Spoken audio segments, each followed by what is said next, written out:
नाही काय काळजी करू नका. बरे आहात ना? हात थोडा बरा आहे सर. मी चालतो सुधारणा थोडा. आहे ना? सुधारणा आहे सर. काही काळजी करू नका. मग या तुम्ही आता गडबडीत आहेत. मी जंगल जातो सर, परत चेक करून येतो. काही हरकत जाऊया. बाकी बरे ना? काय काळजी बिन नसलं. 5 मत आहेत आपली. तुमच्या 5 नाही, सगळे तुम्ही 50 मत तुम्ही द्यायला पाहिजे. हा देऊ ना सर. देईल सगळीकडे देईल आजूबाजूच्या लोकांना सांगू. नक्की सर. सरांना सगळ्यातले सगळे आपले. चला हा? Okay sir.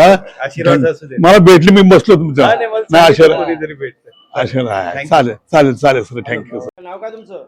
शंकर ज्ञानेश्वर बोरकर. कुठलं राहणार आहे?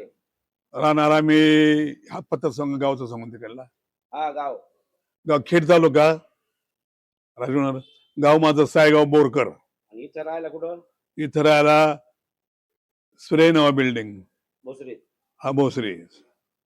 काय सांगाल, कसे उमेदवार होतात तुमचे? उमेदवार एकदम सुंदर आहे. उच्च शिक्षित उमेदवार आहेत. आणि आपल्या लोकशाहीला आता सध्या उच्च शिक्षित आत्मांची गरज आहे.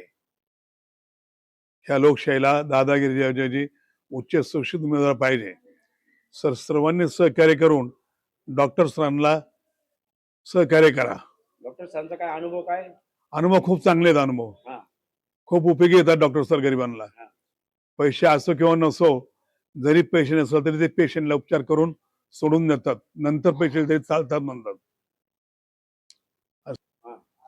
सरंग, जुन्नर, आंबेगाव, खेड आणि शिरूर ह्या 3-4 तालुक्या, मावळ तालुका, मावळ, मुळशी हा संपूर्ण परिसर, अजिबात पुणे जिल्ह्यामधला ग्रामीण भागाचा जो पब्लिक आहे, पेशंट आहेत, ते सगळे सरांकडे असतात.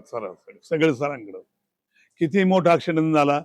आमच्याकडे गाडी गेली होती डोंगरामध्ये श्रावणी सोमवारी. 10 लोक जागेवर खलास झाले होते. तर त्यातले जो 40 पेशंट सरांग आले होते. 40-50 पेशंट सगळे. आणि सत्य परिस्थिती ही काय बनणार नाही. पेपर डिक्लेअर होते. मी जे बोलतोय हे पेपर डिक्लेअर होतं. सरांनी कशा प्रकारे त्यांना मदत केली? सरांनी त्यांना खूप चांगल्या प्रकारे मदत केली. फार जेवणा खावणा सगळं पेशंटच्या नातेवाईकांना. हा. आणि आपल्या सायनाथ हॉस्पिटल सध्याच्या परिस्थितीमध्ये पुणे जिल्ह्यामध्ये कंपनी नाव आहे. असं आहे. त्यांच्या बाबतीत का तुमचा काय अनुभव आहे घरगुती? हा घरगुती. माझा भाऊ जायचा म्हणजे चालवायला लागला. माझा भाऊ सरांनी जायला लावला. काय झालं किस्सा तो? तो बैलगाड्यामध्ये त्याचे पाय मोडले होते माझ्या भावाचे. आता मी सध्या पेशंट, मला पॅरेलाइज झालाय. सध्या मी सरांचा पेशंट आहे. सरांनी मला चालायला लावले आतापर्यंत. मी चालतो वाकरवरती. आणि भावाचा काय किस्सा होता? काय झालं? तो बैलगाडा असतो ना, त्याच्यामध्ये दोन्ही पाय मोडले होते बैलगाडीमध्ये. गाड्याची बैल होती.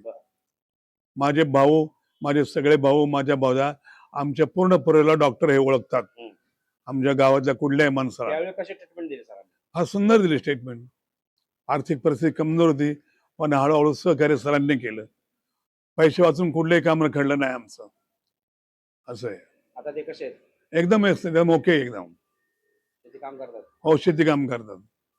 मग तुम्ही लोकांना काय सांगाल, सरांसारख्या उमेदवारात उभं राहिलाय? हो, खूप असं सुशिक्षित आणि सहकार्य करणारे, गरिबीत जाण असणारे उमेदवार असावा आपल्याला. हा.